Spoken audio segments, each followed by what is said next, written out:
Hi, welcome to the Dynamic Duel Podcast, a weekly show where we review superhero films and debate the superiority between Marvel and DC by comparing their characters in stat-based battle simulations. I'm Johnny DC. And I'm his twin brother, Marvelous Joe. And in this episode, we are pitting the Batman villain, Firefly, against the Spider-Man villain, Vulture. They're two flying, winged supervillains. Vulture is kind of a ripoff of Firefly. And actually, that's not the only Spider-Man villain that's a ripoff of Firefly. We'll get into that later. You could only claim that by saying that Vulture's look in Spider-Man Homecoming was inspired by Firefly's look in the Arkham video game series. Yeah. Other than that, I would not say that Vulture is a ripoff. If anything, Vulture came out before Firefly. Well, no, Firefly is actually a Golden Age supervillain, so... Oh, really? Yeah. Oh, well, never mind then. But it's like they don't even have the same power set or anything. They just both have wings. Right, and we'll get more into their histories and abilities later on in this episode. Before that, we're going to break down the comic book movie news from the past week, of which we just got a trailer, an official trailer, for the Disney Plus show Moon Knight. As always, we list our segment times in our episode description, so feel free to check out the show notes if you want to skip ahead to a particular topic. Real quick, if you're listening to us on Spotify, please rate us on there. Spotify recently unveiled listener ratings on the Spotify app. To rate, simply visit our show page and click the star rating button below our show description. Yeah, thanks to everyone who rates us and leaves us reviews on any platform. But with that out of the way, quick to the No Prize. A No Prize is an award Marvel used to give out up until the 90s to fans. Our version, the Dynamic Duel No Prize, is a digital award that we post on social media that Jonathan personally draws for those who we feel gave the best answer to our question of the week. Last week's question was, who has had the best costume out of Marvel and DC's live-action female characters? And that was coming off the first look we got of Leslie Grace's Batgirl outfit. We got quite a few answers here, so let's go ahead and run down our honorable mentions, as well as the No Prize winner. Our first honorable mention goes to Brianna Balcom, who said... Hi, Dynamic Duel. This is Dustyn Balcom, and I'm actually going to have my wife answer this question of the week. So I am choosing the Pepper rescue suit, mainly because I love the bond and the meaning behind it, but also how it looks like the Iron Man, only in a woman form. And it's not sexualized in any manner, but it's still feminine, but pretty hardcore. Great answer. I think it's great to get the female perspective on this, and I really liked Rescue's armor in Endgame. It was cool how it was blue and silver compared to Iron Man's red and gold scheme. And it didn't hurt that it made sense story-wise. You know, it didn't feel forced or anything like that. Yeah. Pepper Potts has always been a member of the team. You know, she showed up in Avengers and all of the Avengers, right? Yeah. Spider-Man. So, yeah, it was nice to see her kick some ass. And when they fought back-to-back with each other, that was badass. Relationship goals. Yeah. Thanks for chiming in, Brianna. You should do that more often. We'd love to hear from you. Our next honorable mention goes to, we don't know, because he forgot to leave his name. But he said, hey guys, I think the best live-action female costume should go to Mystique in the X-Men films. Both actresses was absolutely gorgeous, and the way they pulled off the costume was spectacular. Well done. Keep up the good work, guys. Love the show. Thanks. Now, how did I know this was going to be one of the answers? God damn it, guys. After we hear a brilliant response from a female listener talking about how Rescue's armor was not sexualized and hardcore, we get the first guy answer, and it's the naked chick. Though I'm not going to lie, the body paint, they totally make it work. And it's pretty brave of them, just to go out there just with some pasties and some blue paint. Kudos to them.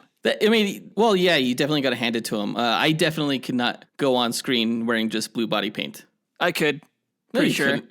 Yeah. What? Why not? I'll do it. You don't know me. Our next honorable mention goes to Jacob Bell, who said, hey, what's up, guys? Jacob Bell here.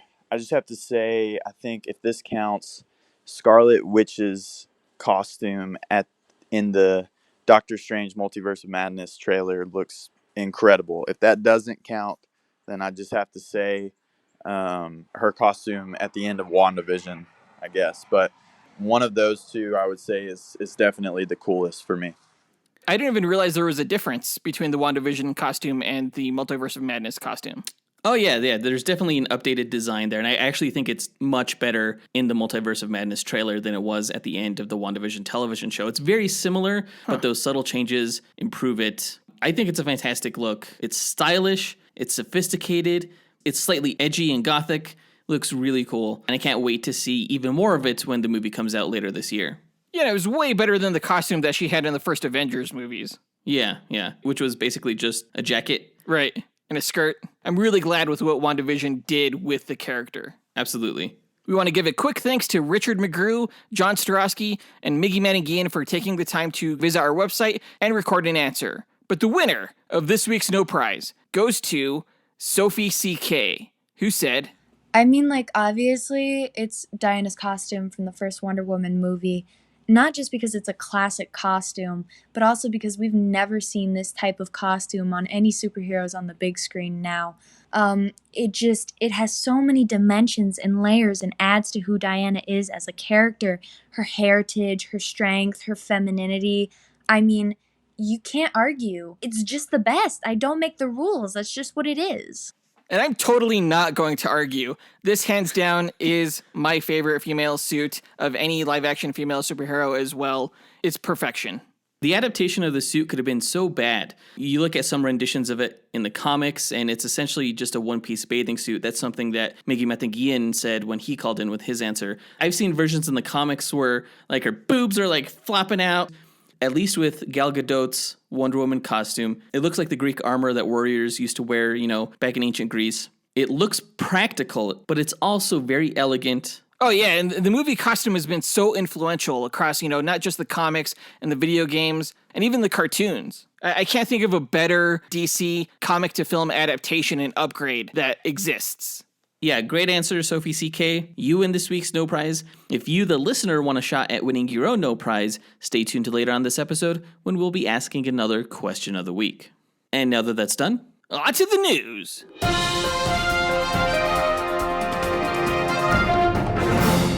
All right, this past week, we got our first official trailer for the upcoming Disney Plus Moon Knight television series. It's going to debut earlier than I thought. I did not know it was going to be the next series. I thought that was going to be Ms. Marvel. But this show is going to premiere in March, which is very exciting, especially given how freaking dope this trailer is.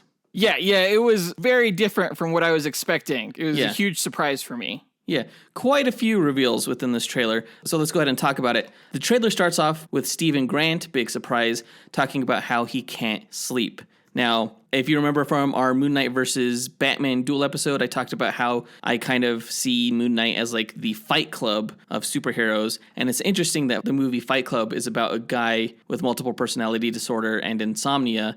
And that's what we're looking at here. They're really playing up the insomnia thing where he can't tell the difference between his waking life and his dreams. It's pretty interesting here. He has voices that he can't get out of his head. And visions that he can't, stop seeing. Just like flashes of Moon Knight. Yeah. Freaking Oscar Isaac is giving an incredible performance. That accent, to my ears, sounds pretty spot on.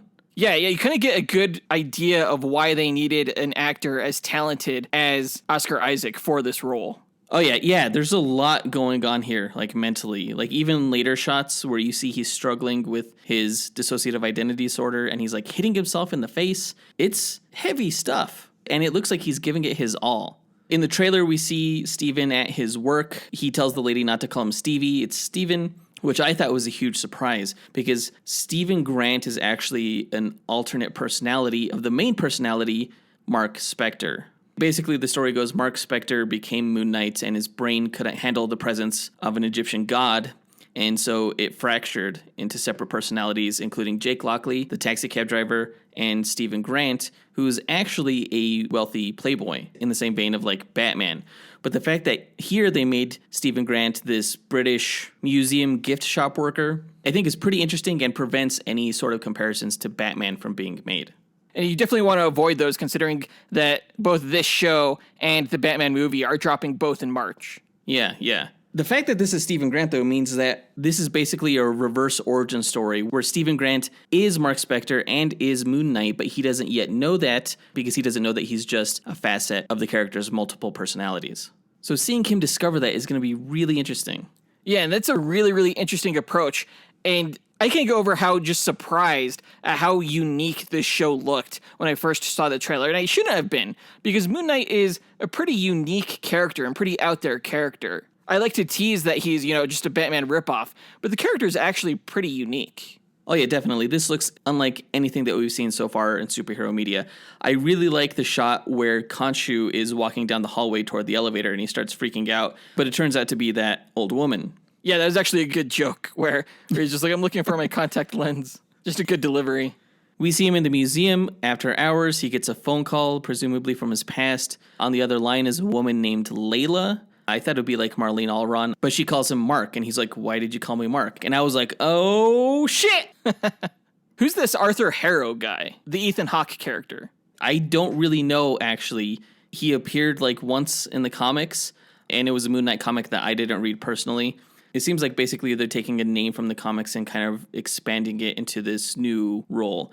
Ethan Hawke's character, Arthur Harrow, appears to be some kind of cult leader or something. Not quite sure what is happening here. But it doesn't seem like they're going with a well-established Moon Knight villain from the comics, like Bushman or Black Spectre or Werewolf by Night. Although, you know what? I take that back because we did see a werewolf in this trailer. After he manifests the Moon Knight suit, which wraps around him like mummy rags, which is pretty fucking dope. That's cool. He's punching a werewolf in the bathroom. I don't know if this is the same Werewolf by Night from the comics, aka Jack Russell, but that would be fascinating. Because we know that Werewolf by Night has been cast already as Gael Garcia Bernal for the upcoming Disney Plus Werewolf by Night Halloween special. You know, I've always heard how violent a character Moon Knight is, and I think I finally figured out how, from this trailer, Disney Plus is going to get away with that violence. It's going to be the same way that the X-Men cartoon got away with Wolverine's claws. They just always had him slash up like robots. It looks like in the show, they're going to have Moon Knight beat the shit out of werewolves, which is perfectly fine for, violence, I think. Yeah, I mean, that works. I mean, a lot of Moon Knight's weaponry is bladed, like his crescent darts or his spiked cestus gloves, things like that, So, yeah, that's definitely a way to handle that on the Disney Plus platform. It does make you wonder if Ethan Hawke will be a werewolf. We know how much of a thespian Ethan Hawke is. He takes his roles very seriously, and it definitely looks like he's doing that here. I'm really excited to see him in this role, whatever it may be. I can't wait. And, the show will be here before we know it in just a couple of months. So looking forward to any other trailers that we might get. We'll probably get another trailer before then next month. We'll see what else we learn along the way. I hope the show's going to be really good. This trailer gives me confidence that it will be. But speaking of quality television, that brings us to our question of the week. So far, what has been your favorite Marvel Disney Plus show or DC HBO Max show, and why? Record your answer at dynamicduel.com by clicking on the red microphone button in the bottom right-hand corner, which will prompt you to leave us a voicemail. Your message could be up to 30 seconds long, and don't forget to leave your name in case we include you on the podcast.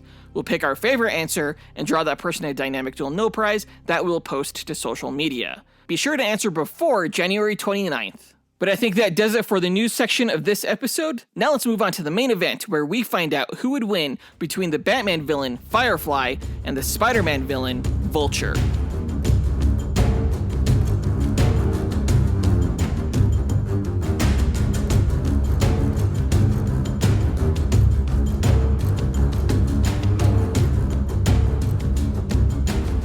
Okay, Firefly versus the Vulture. As I mentioned, these are two winged supervillains for Batman and Spider-Man, respectively. Firefly will also be appearing as the primary villain in the Batgirl movie, played by Brendan Fraser. So I'm looking forward to that. Of course, the Vulture was famously played by Michael Keaton in Spider-Man Homecoming. Oh yeah, and Vulture was probably cooler in that movie than he's ever been. Yeah, I thought he was really well done in the Spider-Man movie. That actually gets me really excited for what they could potentially do with the Firefly character in the Batgirl movie. With the way his flying harness looks? Yeah. Yeah, it was interesting. In the movie, the character design for Vulture was very much like a fighter pilot. He had the bomber jacket, he had these wings that had the turbines on them, and that's how he flew. In the books, his flying harness is much more silent. It's an electromagnetic harness, and it doesn't have the turbines or anything. It uses anti-gravitons. Which is lame. I mean, it's not as practical, but that doesn't mean that he's still not a cool character. And I think you'll see why as we get into the histories. Yeah, if you've never listened to one of our Duel episodes before, the way we determine a winner between these two characters is by running 1,000 Monte Carlo simulations using their statistics. Now, a Monte Carlo simulation is a probabilistic model used to determine outcomes through random sampling. And in our case, it randomizes statistics along a normal distribution, which is a bell curve, as a way to simulate the many variables that can occur during battle. The stat parameters we use are based on the official Marvel Power Grid, and we use that criteria to extrapolate the DC character stats. We've included some additional stat categories of our own, such as range, damage potential, versatility, and perception, in order to create a more complete and robust simulation. Running these 1000 simulations gives us a percentage of wins for each character, and we declare the one with the higher percentage to be the ultimate victor, considering that they're more likely to win any given battle. No character ever wins 100% of the time. Comics have shown that there's always a way for Batman to defeat Superman. We feel our method falls in line with the precedents that have been established in the comic book stories. And we use this method because it was the least subjective, most unbiased way to determine who would win. Of course, Jonathan and I are both heavily biased toward our respective allegiances, and instead of debating these matches forever, we just let the math decide for us. So there's no fan votes here, and no relying on just feats. Before we run the simulations, though, we like to break down each character's histories and abilities before improvising a scenario on how we imagine one of the 1000 simulations we run would play out, beat for beat. And I think it's my turn to go first with the DC character's background, so let me tell you all about Firefly. Now, the villain known as Firefly originated during the golden age of comics as a special effects technician named Garfield Lins, who tried to rob a theater by faking a fire. When his plan was foiled by Batman and Robin, Garfield fled into a dark alley where Batman mistook a firefly as Garfield's lit cigarette. Chasing the firefly allowed Garfield to escape his captors, deciding shortly after that it was a sign to become a villain known as Firefly, who used lighting effects and optical illusions to fool heroes and the authorities during his crimes. Does that sound familiar? Yeah, he sounds like Mysterio. Yeah. Marvel, what a ripoff! Oh my god. Now, there was a second villain to go by Firefly during the Silver Age, a man named Ted Carson, who wore a lamp helmet and a belt that emitted sonic vibrations, though he only appeared for one issue. Following the Crisis on Infinite Earths event that merged DC's multiverse into one universe, Garfield Lins was slightly reimagined as a film pyrotechnic suffering from pyromania. As a child, he and his sister Amanda were taken from their physically abusive parents and placed in the St. Evangelina orphanage in Gotham City. While Amanda was adopted, Garfield's disruptive behavior resulted in him living in the orphanage until he was 18. With the scarcity of film work to be found in Gotham, Garfield succumbed to poverty and turned to crime, robbing buildings that he would burn down afterwards to hide his robberies. After a while, he began to start fires compulsively after he began seeing visions in the flames that inspired him to become the supervillain Firefly. Initially, he teamed up with the villain Killer Moth, believing the two would have more success by teaming up like Batman and Robin. It wasn't long, however, before Killer Moth realized just how destructive and insane Garfield was, and he tried abandoning his partner in fear for his own safety. After the two villains were captured, Garfield was placed in Arkham Asylum. During the Nightfall storyline, Garfield and other inmates were freed from Arkham by Bane. Garfield went on an arson spree, burning down theaters and piers, and even attempted to bring down a zoo before Batman stopped him.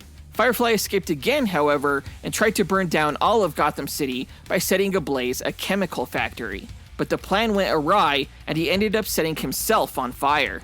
With over 90% of his body horribly burned and scarred, Garfield was captured and placed in Blackgate Prison to recover. During No Man's Land, when an earthquake destroyed Gotham City, the prisoners took control of Blackgate, and when Nightwing arrived to quell the chaos in the prison, Garfield tried to kill him so he could wear his skin over his burned body, but he failed. Firefly has often teamed up with villains such as Mr. Freeze, or been hired by other Batman villains such as the Penguin and Black Mask to cause destruction and mayhem across Gotham. It was during his time working under Black Mask that Garfield was inspired to place microchips on random Gotham citizens that would cause them to break into a fever before spontaneously combusting. In post-Flashpoint continuity, Garfield Lins worked as a pyrotechnic on films starring the famous actress Cindy Cook. After a close call with one of the fire effects, Cindy had Garfield fired, much to his frustration. Not long after, the arsonist Firefly emerged, targeting Cindy, and Garfield became the prime suspect. It was revealed, however, that Garfield had been burned alive shortly after being fired, and that this new Firefly was Ted Carson, who was having an affair with Cindy and planned faking her death while framing Garfield so that he and Cindy could escape her fame and run away together. Ted was captured and placed in Arkham Asylum, though he wasn't there for long after the Blackgate prisoners went to war with the Arkham inmates.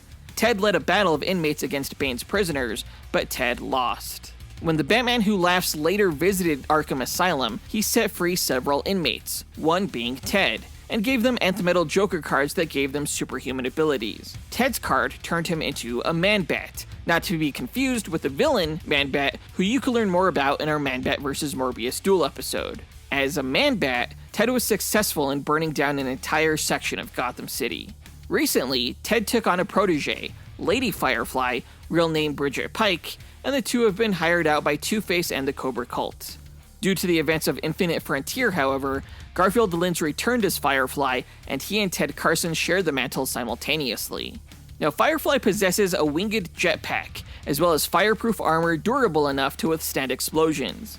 Firefly also carries a signature flamethrower, along with various incendiary devices such as grenades, napalm, and smoke bombs. He's pretty insane, but a genius when it comes to creating bombs and fires out of everyday chemicals and materials. That's Firefly. What is Infinite Frontier that you mentioned? That was the event kicked off after Dark Knight's death metal. It was similar to Rebirth in that it kind of brought all of like the multiverse and other continuities back into the fold.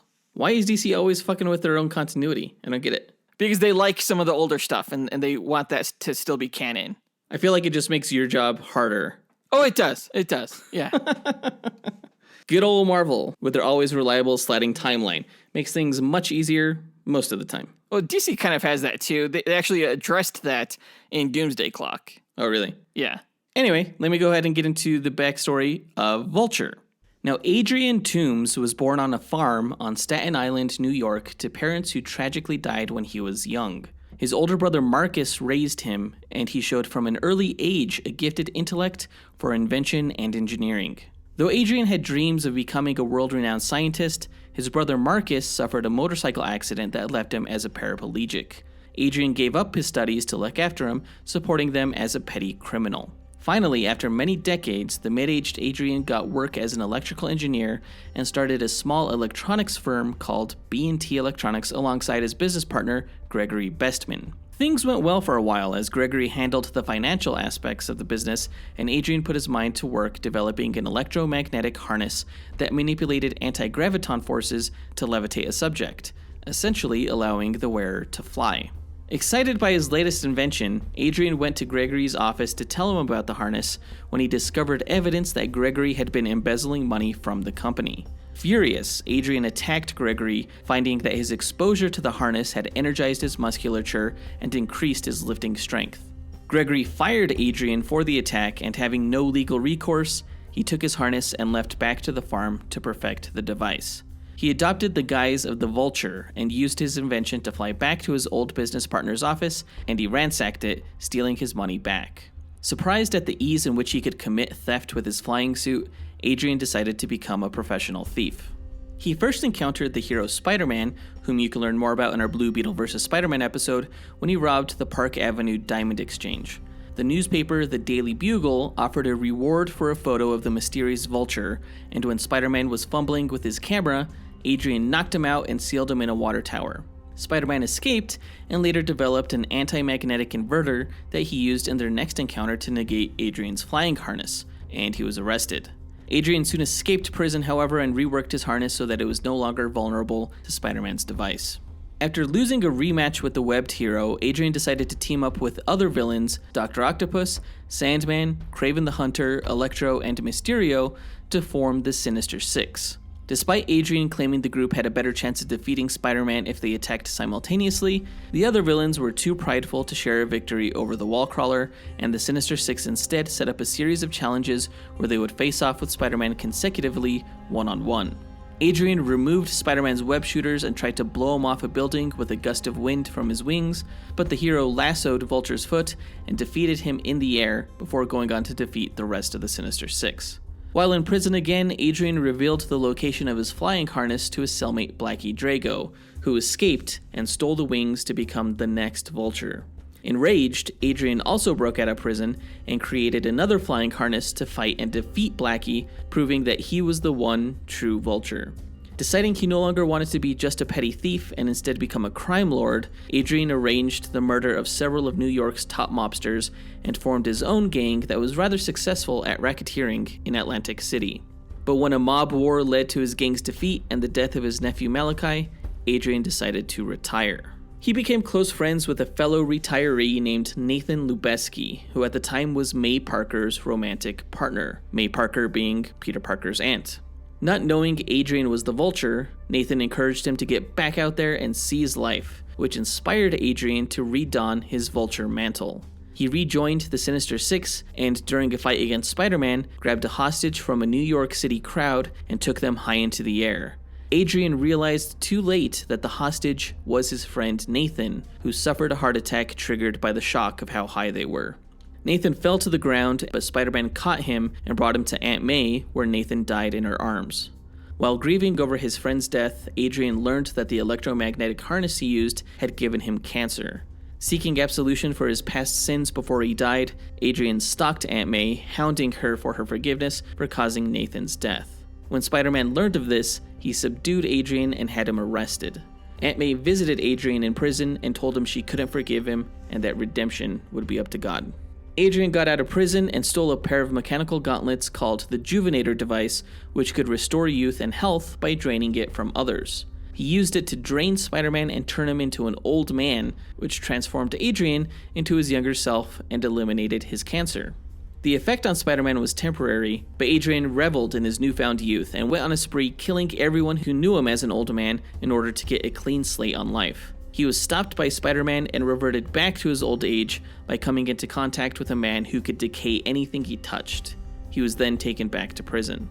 During the superhuman Civil War, in which heroes were forced to register and act in accordance with the United States government, the organization S.H.I.E.L.D. released Adrian from prison and returned his flying harness so that he could use it to hunt down Spider-Man, who had joined the superhero resistance. Adrian managed to drug the hero with a sedative, but suffered a stroke before he could claim victory. Spider-Man took Adrian to the hospital, where he begged for death, but Spider-Man refused to kill him. Adrian then equipped young thieves with his flying technology and started a new gang. Spider-Man at the time was possessed by the mind of Dr. Octopus, whom you can learn more about in our Mr. Freeze vs. Dr. Octopus duel, and nearly killed Adrian before forcing him to join his new Superior Six team. Later, Adrian was captured by Kraven the Hunter alongside other animal-themed supervillains and forced into a tournament where they were hunted. You can learn more about this in our Vixen vs. Kraven the Hunter duel. Adrian led the trapped villains in a counteroffensive against the Hunters and formed a group called the Savage Six with 5 of the other survivors: Rhino, Scorpion, Tarantula, King Cobra, and Dinosaur Man. What? And that's his backstory. Powers-wise, Vulture can use his electromagnetic harness to fly through the air at an elevation of 11,000 feet. The electromagnetic harness also energizes his musculature, granting him peak human durability, strength, able to lift about 700 pounds, and the vitality of a much younger man. He's a genius inventor and brilliant electrical and mechanical engineer. His harness comes equipped with wings that are sharp enough to cut through concrete, and from them he can fire razor feathers, occasionally tipped with hallucinogens, tranquilizers, or poisons. Vulture often also wears clawed gauntlets, which he can use to slash and pierce. And that's the Vulture. Oh, thank goodness. I thought you were going to bring in some, de-aging gun or some bullcrap. No, he actually never invented the youth draining device on his own. It was invented by another scientist and he stole it. But he has come up with a ton of other interesting inventions, like a laser gun and a special chemical that ignites when charged with electricity. But he doesn't have those often, outside of the story that they were used in. So his weapon set for this battle is just going to be the wings and the gauntlets. Trust me, it'll be more than enough. Will it, though? Will it? Yeah. We'll see.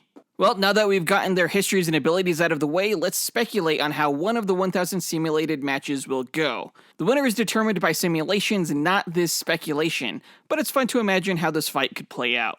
We don't set any rules for this match other than the characters don't know anything about each other going in, except that the other character is a threat that needs to be put down. And we say they start off about 50 meters apart in an environment that has no bearing on the match itself, because we don't take stats for the environment. Plus, certain characters have advantages in some environments over others, and we want these characters to win on their own merit. So let's get into it. Firefly and the Vulture meet on the battlefield. Who goes first? All right, I'm going to say that Firefly is a little bit more unhinged than Vulture, so I think he goes first. And he's going to start off by unstrapping this incendiary grenade from his belt and just lobbing it right at the Vulture, covering his entire area in fire. Really, really intense fire. An incendiary grenade? Yeah. Well, I mean, Vulture's going to see this grenade flying at him, and before the grenade explodes, he's just going to blow it back by flapping his wings and, creating a gust of wind that makes the grenade fall short. So his area is not engulfed in flames, it's the area between them. And Vulture just, flies through that, tearing through the air, flying right at Firefly, and he uses his sharp wings to just slice Firefly's flamethrower right in half. What? Dude, before the Vulture even gets close to slicing Firefly's flamethrower, he's being doused in liquid fire by it. Boom, match over. Big deal. It's just fire. All Vulture has to do is do a midair barrel roll. So he diverts his course, does the barrel roll, which removes the gasoline and the flames, and then he just shoots a feather blade at Firefly, and it slices him in the hand and causes him to drop his gun. Dude, I'm calling BS on this whole thing. There's no way he could just do a barrel roll to get all this gasoline off of him. And even if he does, it's still really painful. He's doing it as he's oh my gosh, it burns. It didn't burn him too bad. He did the barrel roll right away, so he's not burned too bad. Okay, but Firefly, he's just gonna pick that flamethrower up, right back up right away, and he's just gonna rocket right into the air, chasing after the Vulture, and just keep firing his flamethrower at him, just dousing him in flames. Vulture's too fast and way too maneuverable to get sprayed by Firefly. So while he's giving Vulture chase, Vulture does this midair loop-de-loop. So now he's behind Firefly, and before Firefly even has time to react, Vulture uses his wings to slice off one of Firefly's wings. What? So Firefly only has one wing. Fuck. Okay, so Firefly, he's spiraling back down to the ground, but he's gonna fire his jetpack thrusters just before crashing, so he lands safely. And by safely, you mean not dead. Yeah, he lands on his feet. He's fine. The wings are just for maneuvering. The jetpack is really what makes him fly. Okay. Well, Vulture is going to seize this opportunity, and he's going to swoop in and use his talons to reach in and pull the pin out of one of Firefly's grenades. And Vulture just flies away before it explodes. Well, joke's on you, because Vulture just pulled the pin on a smoke grenade, not an explosive one. So it goes off, but Firefly, he's just protected by this hazy shroud now. And actually, Firefly, he's going to take some more smoke grenades, and he's just going to lob them throughout the environment, so the whole thing is covered in this smoke, all right? And it prevents the Vulture from tracking him from overhead. So as the Vulture is scanning the environment, just above the smoke, that's when Firefly is going to lob up this concussive grenade that just rocks the Vulture and damages his flying harness and knocks him out of the air. Well, this time the joke's on you, because the Vulture doesn't actually need the harness to fly. His prolonged exposure to the electromagnetic anti-gravitons have made it so that he can fly on his own, actually. Marvel science is dumb. Does fade over time. So basically, you've done nothing. For right now, he can still fly. Vulture gets back on his feet, and he uses his wings again to create wind that blows away the smoke. Only to see nothing, because Firefly is actually behind him, and the Vulture just gets doused in flames again. But Vulture, he's gonna throw up his wings to shield himself from the flames, so only his wings are doused.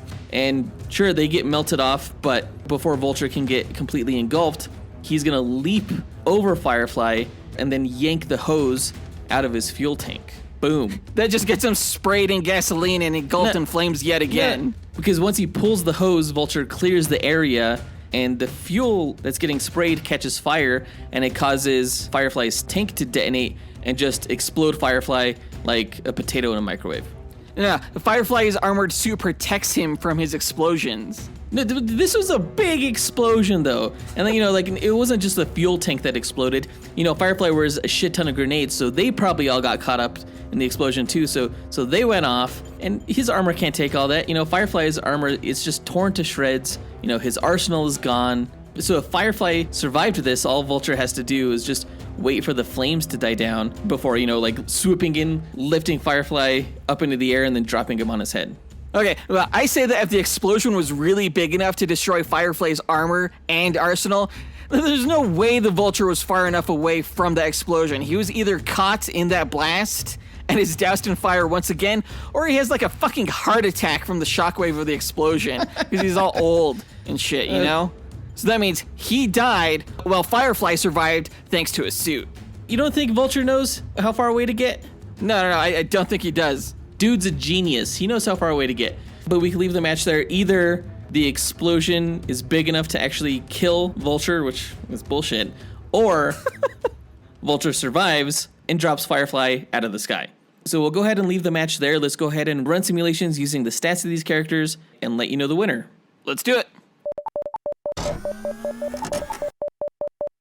Okay, Firefly versus Vulture. The characters varied a little bit more than I thought they would. You know, they're both these flying villains, but where Firefly excelled in, Vulture wasn't that great in, and where Vulture excelled in, Firefly wasn't that great in. Yeah, we established that Vulture is faster and more evasive than Firefly, but Firefly is better armored and has a higher valued damage level than Vulture does.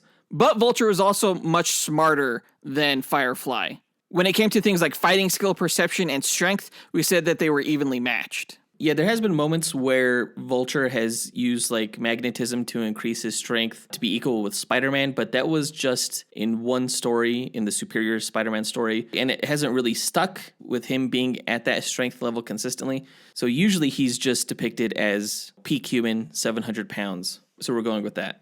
So based on the stats, who do you think won this match? I couldn't tell you. I want to say it's Vulture. It's really hard to guess because they are so different in too many ways that my mind can't keep track of. But our social media poll takers think that Firefly is going to win, with 60% of our Instagram followers voting for the DC character.